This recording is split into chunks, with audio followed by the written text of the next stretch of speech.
그는 우리의 화평이신지라는 주제를 가지고 연속해서 말씀을 전하고 있습니다. 성경이 말하는 고통이란 무엇인가?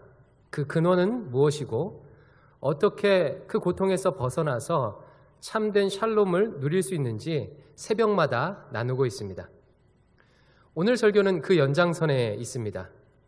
혹시 새벽기도 말씀을 듣지 않으신 분은 녹화 영상을 보시면 오늘 설교를 이해하는데, 그리고 인간의 고통에 대한 총체적 그림을 그리는데 도움을 받을 수 있을 것입니다.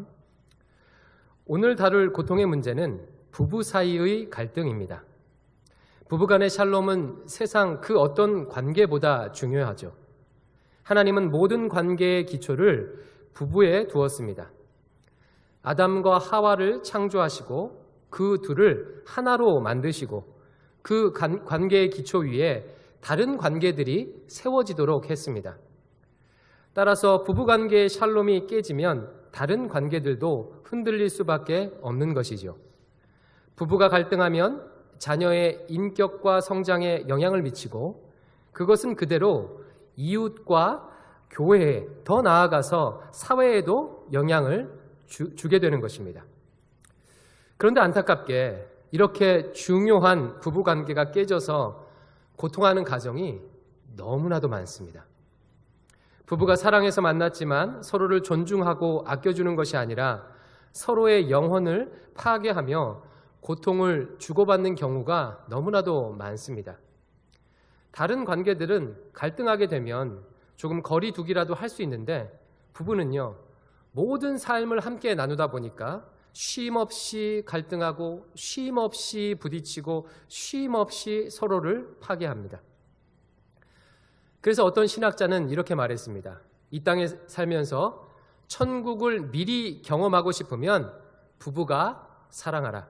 반대로 지옥을 경험하고 싶으면 부부가 싸우라. 사랑하는 성도 여러분, 여러분의 부부 관계는 어떠십니까? 샬롬을 누리고 계십니까? 아니면 샬롬이 깨어져서 고통하고 있습니까? 그렇다면 왜 이런 고통이 부부 관계에 찾아왔을까요? 앞선 새벽 기도에서 살펴보았듯이 바로 인간의 죄 때문입니다. 하나님을 거부하고 스스로를 선악의 기준으로 놓은 죄 때문이에요. 하나님을 거부한 죄, 스스로 왕좌의 자리를 차지한 그 죄로 인해서 이 갈등이 왔어요. 바로 이와 같은 죄는요, 부부관계의 기초가 되는 두 가지를 파괴했어요. 두 가지를 파괴했습니다. 첫 번째는요, 먼저는 부부관계를 구성하는 객체, 즉 남자와 여자 각 개인의 인격을 파괴했습니다. 이 부분에 대해서는 지난 목요일 새벽기도 때 말씀드렸지요. 창세기 1장 27절에 보면 하나님께서 남자와 여자를 하나님의 형상으로 창조하였다고 말하고 있습니다. 그러나 죄로 말미암아 이 창조의 형상이 깨진 거예요. 하나님의 형상으로서의 존귀함, 하나님의 대리자로서의 위대함, 전 인류에 나 하나밖에 없는 유일성이 파괴되었어요.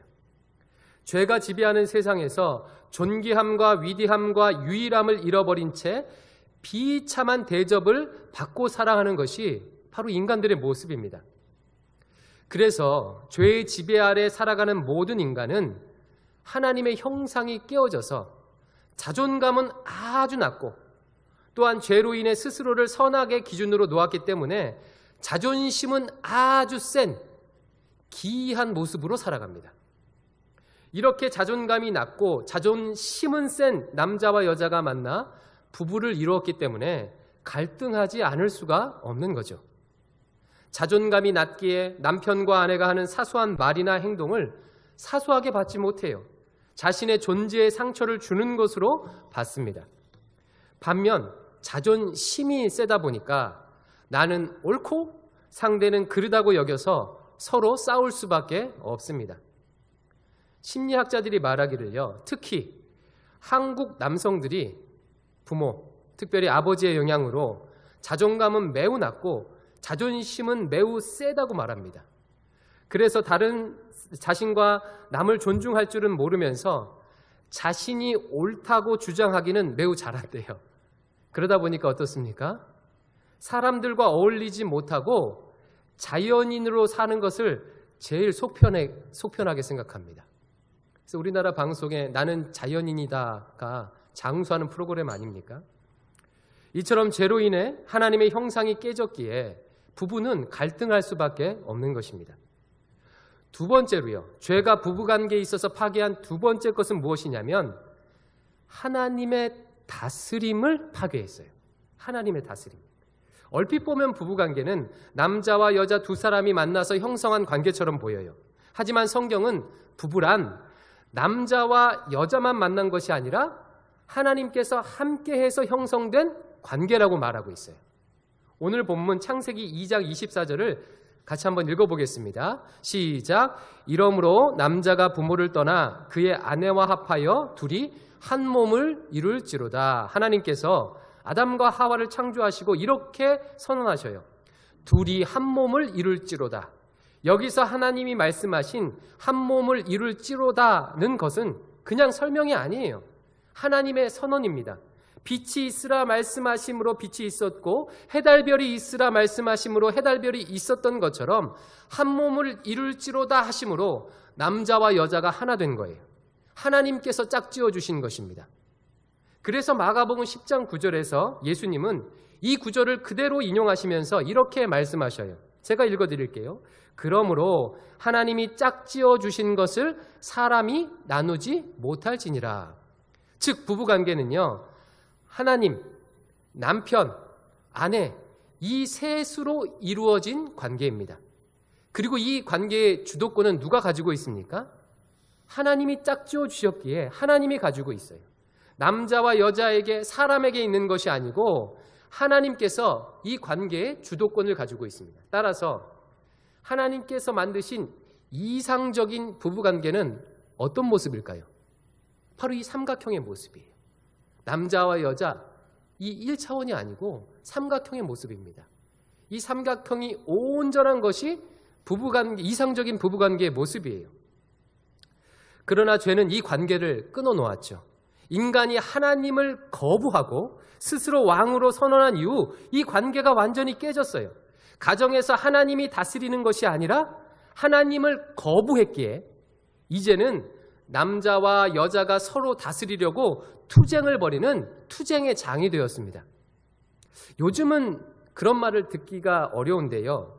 20년, 30년 전만 하더라도 결혼하는 커플에게 어르신들이 심심치 않게 이런 조언을 하는 것을 들은 적이 있어요. 야, 결혼하게 되면 초장에 잡아야 돼. 초장에 잡아야 돼. 그래야 평생 선하게 편하게 살 수 있어. 여러분, 이게 적절한 조언입니까? 초장에 잡으라니요. 누구는 잡고 누구는 잡히는 그 부부관계가 행복할 수가 있을까요? 죄로 인해서 하나님의 다스림이 떠나자 서로 잡으려고 하는 거예요. 자기가 주인 되려고. 이렇게 죄는 두 가지 차원에서 부부관계의 샬롬을 깨트렸습니다. 먼저는 남자와 여자 각 개인이 하나님의 형상을 파괴했고요. 두 번째로는 부부관계에서 하나님의 다스림, 즉 하나님과의 샬롬을 깨트렸어요. 그렇다면 어떻게 이 깨어진 샬롬을 회복할 수가 있을까요? 우리가 지난 새벽기도 내내 이것을 보았죠. 어떻게 깨어진 샬롬을 회복할 수가 있을까? 바로 우리 구주 예수 그리스도로 말미암아 이 깨어진 샬롬을 회복할 수가 있습니다. 여러분, 오늘 설교 제목을요 한 번 더 읽어볼게요. 그는 부부의 화평이신지라. 시작. 그는 부부의 화평이신지라. 예수님께서요 부부의 화평이 되어주십니다. 그러면 주님이 어떻게 부부관계의 샬롬을 회복시켜 주셨는지 한번 살펴볼게요. 먼저는요, 우리 주님께서는 죄로 인해 깨어진 하나님의 형상을 회복시켜 주셨어요. 이 부분은 지난 금요일 때 다루었지요. 나를 위해서 하늘보좌를 버리고 이 땅에 오심으로 또 십자가를 지심으로 나를 존귀하게 되어주셨어요. 나의 존귀함을 회복시켜 주셨습니다. 또한 내게 하나님의 대리자로서의 사명을 다시 회복시켜 주셨어요. 온 땅에 다니며 만민에게 복음을 증거하라. 또 내 안에 계시면서 나의 유일함도 회복시켜 주셨습니다. 나의 깨어진 형상을 회복시켜 주셨어요. 두 번째로 우리 주님은요, 십자가에 달려 죽으시고 부활하심으로 친히 온 세상의 주인으로 등극하셨습니다.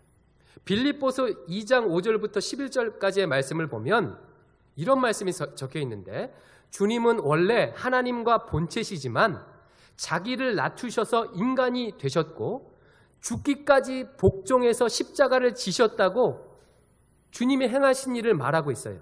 그러자 하나님께서요, 그 주님을 이와 같이 높여주셨대요.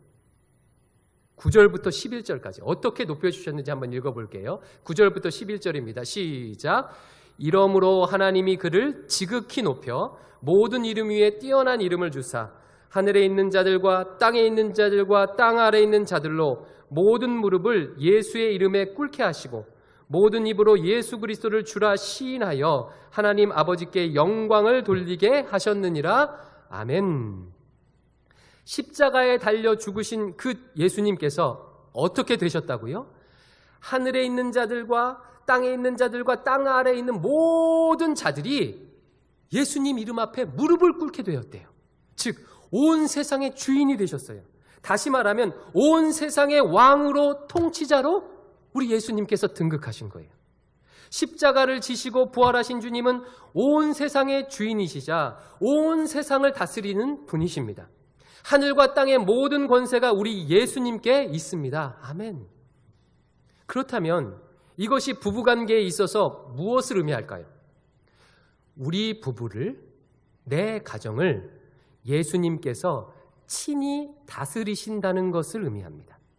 죄로 인해 거부되었던 하나님의 다스림이, 즉 죄로 인해서 이 깨어졌던 삼각형의 관계가 예수님의 주인 되심으로 다시 회복하는 것이 가능해졌다는 거예요.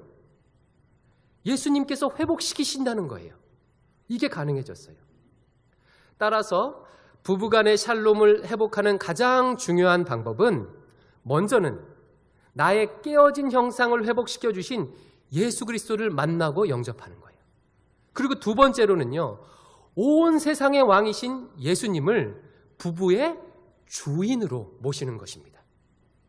그러니까 부부간의 샬롬을 회복하는 가장 기본적인 두 가지는 이거예요. 이 두 가지예요. 이 두 가지. 하나님의 형상을 회복시켜 주신 예수님 만나는 것, 주님의 다스리심을 경험하는 것, 모시는 것. 먼저 나를 존귀히 여기신 예수님의 그 사랑을 받아들여야 합니다. 머리가 아니고 입술이 아니고 온몸으로 전인격으로. 그렇게 된다면 세상 누구도 흔들 수 없는 그리스도 존재감이 내 안에 생기게 돼요. 그래서 낮은 자존감 따위는요, 문제가 되지 않습니다. 하지만 제가 목회를 해보니까 이 은혜를 누리며 사는 사람이 좀 드문 것 같아요. 그래서 지금 간절히 기도하고 있습니다. 하나님, 구원을 적용하시는 성령님, 우리 대광교회 성도들이 예수님의 놀라운 사랑을 머리로만 아는 것이 아니라 정말 온전히 믿고 삶으로 누리게 인도해 주시옵소서, 이렇게 간절히 기도하고 있습니다. 여러분들도 기도하셔야 돼요. 하나님, 목사님께서 저렇게 반복해서 말씀하시는데 예수님이 나를 존귀히 여기신 그 사랑이 좀 멀게 느껴져요. 여전히 저는 지금 낮은 자존감으로 살아갑니다. 그리스도 존재감으로 충만하게 인도해 주시옵소서, 올 한 해는 정말로 그 주님 만나고 이 은혜를 누리셔야 합니다. 그리고 두 번째로 이 은혜를 누림과 동시에 무엇을 해야 한다고요? 예수님을 부부의 주인으로 모셔야 돼요. 부부의 주인으로. 사랑하는 성도 여러분, 예수님이 부부관계의 주인 되심을 믿으십니까? 현재 예수님께서 여러분의 부부관계의 주인으로 계십니까? 혹시 높아심에서 제가 묻습니다. 혹시 내가 돈 벌어 온다고, 나 덕분에 먹고 산다고 가정에서 주인 행세를 하고 있지는 않으십니까? 그래서 가정 모든 옳고 그름을 내가 결정하려고 하지는 않으십니까? 분명히 말씀드립니다. 그게 바로 죄된 성향입니다. 예수님의 자리를 빼앗아 가는 것, 나를 선악의 기준으로 놓는 것. 혹시 또 높아심에서 묻습니다. 배우자의 행동에 대해 자기가 심판관이 되어서 배우자의 옳고 그름을 판결하는 일을 매일 계속해서 반복하고 있습니까? 그게 바로 죄된 성향이에요. 예수님의 자리를 빼앗아가는 것. 혹시 자신이 세워놓은 효의 기준, 자신이 세워놓은 재정 원칙, 자신의 교육 철학을 배우자에게 일방적으로 강요하고 있지는 않습니까? 바로 그게 죄된 성향이에요. 예수님의 자리를 빼앗아가는 것. 그런 모습으로는 절대로 부부간의 샬롬을 회복할 수 없습니다. 뿐만 아니라 자기 자신도 행복할 수가 없어요. 만약 그런 식으로 계속해서 가정 안에서 내가 주인 행세를 한다면 아무리 예배를 많이 드리고 헌금을 많이 하고 봉사를 많이 해도 부부관계의 샬롬을 회복할 수가 없습니다. 주님께서 부부의 주인 되신다는 것은 예수님은 이 가정의 주인이시라고 쓰여진 액자를 벽에 걸어놓는 것으로 되는 일이 아니에요. 주인 되신 예수님의 방식대로, 주인 되신 예수님의 말씀대로 부부관계를 바라보고 배우자를 대하는 것입니다. 주인 되신 예수님께 묻고 주인 되신 예수님의 결정을 따라 행하는 거예요. 그게 예수님이 주인 되신다는 것의 의미입니다. 그렇다면 예수님이 생각하는, 예수님이 디자인하신 부부관계는 어떤 것일까요? 성경 말씀에 나온 그대로이죠. 여러 말씀이 있지만 시간 관계상 오늘 본문만 살펴볼게요. 오늘 본문 중에서도 딱 한 절만, 아까 읽었던 2장 24절을 한 번 더 읽어보겠습니다. 시작. 이러므로 남자가 부모를 떠나 그의 아내와 합하여 둘이 한 몸을 이룰지로다. 주인 되신 예수님이 만드신 부부관계란 바로 이런 관계예요. 창세기 2장 24절의 관계. 사랑하는 성도 여러분, 이런 관점으로 지금 내 결혼을, 부부관계를 바라보고 계십니까? 이 말씀을 조금 해석해 볼게요. 말씀 보니까 부부가 되려면 먼저 무엇을 해야 한다고 말하고 있어요? 부모를 떠나라고 말하고 있어요.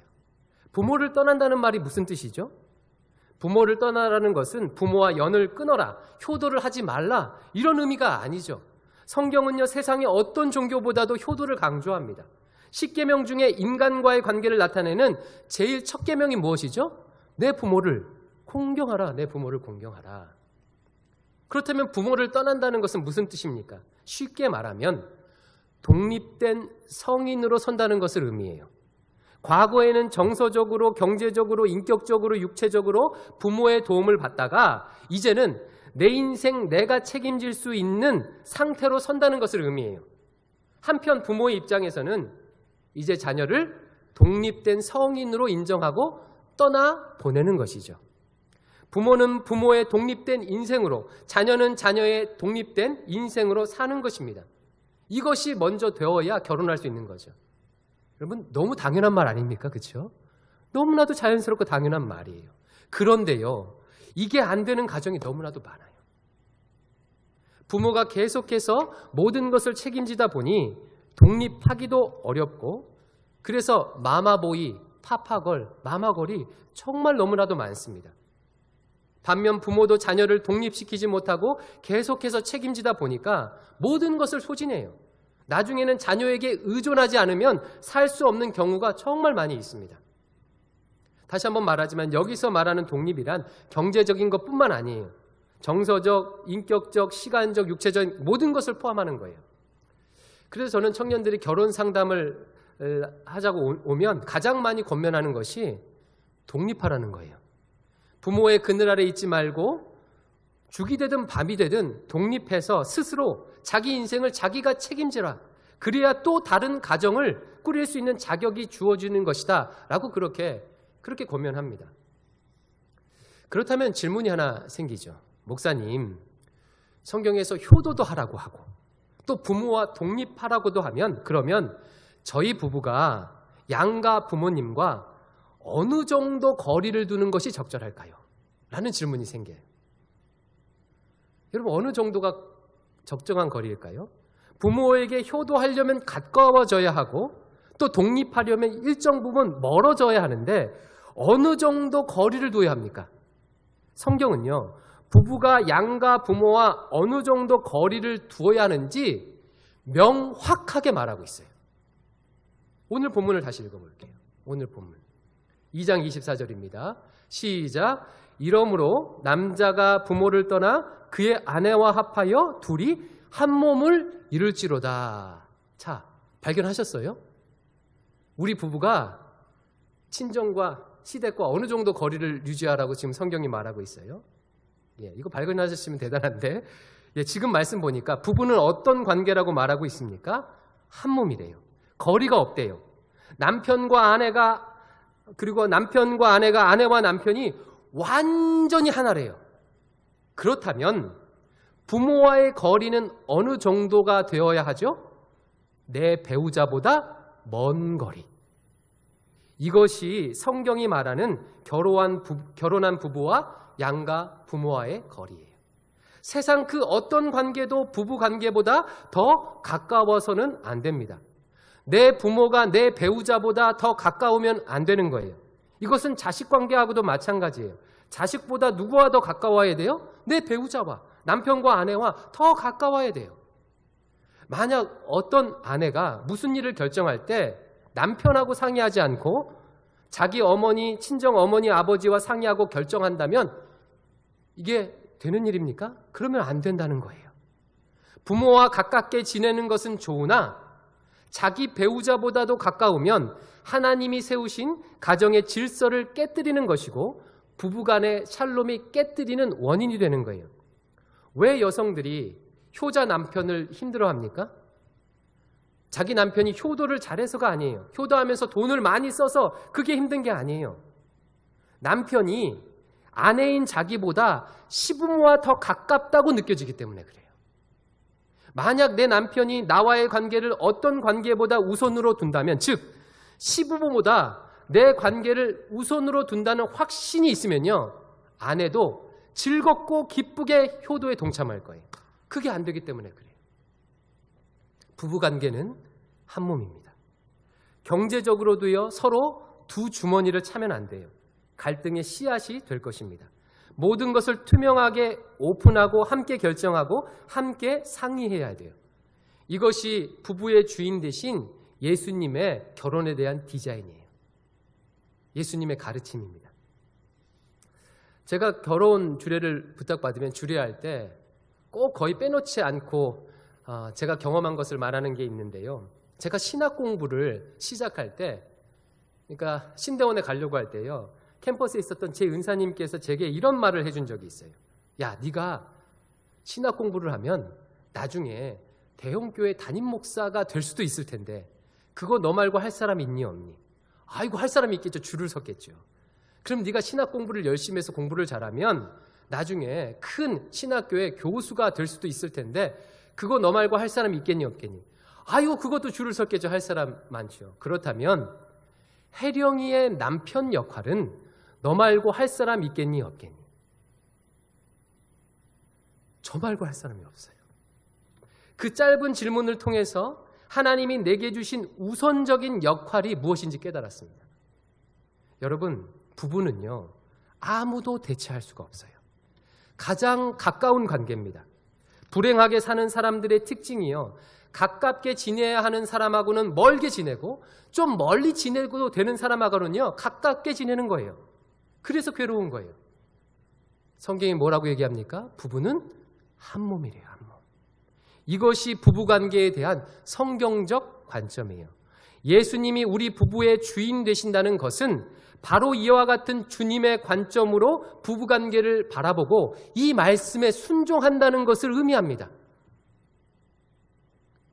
따라서 사랑하는 성도 여러분, 예수님이 디자인하신 부부관계를 배우시기 바랍니다. 아무리 좋은 최신형 스마트폰을 가지고 있어도 사용법을 모르면 무용지물이죠. 아마 많은 분들이 그러실걸요. 비싼 돈 주고 사서 사용하는 건 몇 가지 안 되실걸요. 예수님이 부부관계에 심어놓은 질서를 배우지 못하면요, 그 예수님께서 주신 부부관계를 통해서 주신 축복을요, 누릴 수가 없습니다. 그래서 그것을 배워야 돼요. 많은 심리학자들이 상담가들이요 부부관계에 있어서 하나님의 창조의 섭리를 지금 많이 발견해 놓았습니다. 따라서 적극적으로 배우세요. 저희 부부도 마찬가지. 저희 부부도 만 18년 차, 올해 19년 차 되거든요. 근데 때만 있을 때마다 부부관계에 있어서 배우고 같이 상담하고 따로 상담도 하고 전 가족이 가서 뭐 여러 가지 체크도 하고 그렇게 배우고 있어요. 그러니까 이제 이 정도 지금 누리고 사는 거예요. 설명서도 없이 막 살아서 시행착오를 거쳤다면 이제는 하나님이 만드신 설명서를 보고 아름답게 가정을 꾸려보시기 바랍니다. 특별히 남자분들에게 부탁을 드릴게요. 남자들은요, 아까 얘기했듯이 자존심이 세서 잘 안 배우려고 해요. 자기가 옳고 그름의 기준이라 남의 이야기를 잘 들으려고 하지 않습니다. 부탁드리는데요, 그 죄된 성향을 내려놓으시고 주인 되신 예수님께 순종하시기 바랍니다. 예수님의 방법을 배우시길 바라요. 지난 송구 영신 예배 때 한 집사님께서, 남자 집사님께서 간증을 하셨죠. 그분의 간증 내용에 이런 내용이 있었어요. 아버지 학교를 참석한 것이 인생의 전환점이 되셨대요. 그 아버지 학교를 통해서 자신에 대해서, 가정에 대해서, 부부에 대해서 깊이 배웠다고 말하고 그것을 계기로 더 행복한 가정생활을 누리게 되셨다고 그렇게 간증했죠. 여러분 다 들으셨을 거예요. 저는 오랫동안 그 남자 집사님을 제가 어려서부터 지켜봐왔거든요. 그런데요, 그분은요, 결혼하기 전에도 정말 좋은 분이셨어요. 하지만 예수님이 세워주신 부부의 질서를 배우자 더 행복한 생활을 하게 된 거죠. 그러니 사랑하는 성도 여러분, 올해는요, 자기가 만들어 온 틀 안에 갇혀 살지 마시고 예수님의 방법을 배우시기 바랍니다. 그렇다면 더 이상 자연인을 꿈꾸지 않으셔도 돼요. 마지막으로요, 혹시 여러 가지 이유로 배우자 없이 혼자 살아야만 하는 그런 분이 계시다면 우울해하실 필요가 없습니다. 우리 주님께서 신랑이 되어주셔요. 우리 주님께서 내 배우자 되어주십니다. 주님께서 배우자 되시니까 더 행복하게 살 수 있어요. 그 주님과 알콩달콩 누리며 사시면 됩니다. 오늘 말씀을 마칩니다. 오늘 설교의 핵심은 분명하죠. 부부관계에 깨어진 샬롬을 회복하는 것은 먼저는 우리 예수님을 모셔드리고, 그리고 두 번째는요, 그분을 부부의 주인으로 모시고 사는 것입니다. 이를 통해서 올 한 해 부부관계의 샬롬을 경험하는 여러분 되시기를 주님의 이름으로 축원드립니다. 기도하겠습니다. 아버지 하나님, 오늘 말씀을 통해서 깨어진 부부관계를 회복할 것을 소망케 하시니 감사합니다. 우리 주님께서 우리 가정의 주인 되어 주셔서 온전한 샬롬을 누릴 수 있도록 인도하여 주시옵소서. 예수님 이름으로 기도드립니다. 아멘.